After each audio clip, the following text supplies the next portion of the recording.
जय हिंद दोस्तों, कैसे हैं? आशा करते हैं बढ़िया होंगे। तो अभी सभी लोगों को, सभी मेरे दोस्त को, सभी मेरे मित्रों को होली की अग्रिम बधाई। और एक बात बोलूँगा कि देखो, होली तो आई आई है, ये प्रत्येक साल आएगी।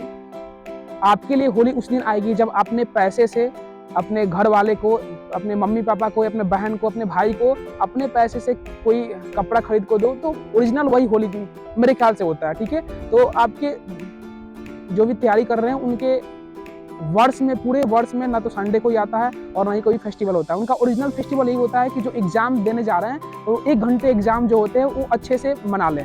वो वही जो 1 घंटे या 1.5 घंटे का जो एग्जाम होता है पूरे जिंदगी को चेंज करने वाली है। बाकी आप समझदार हैं, करते हैं। धन्यवाद, टेक केयर, बाय बाय।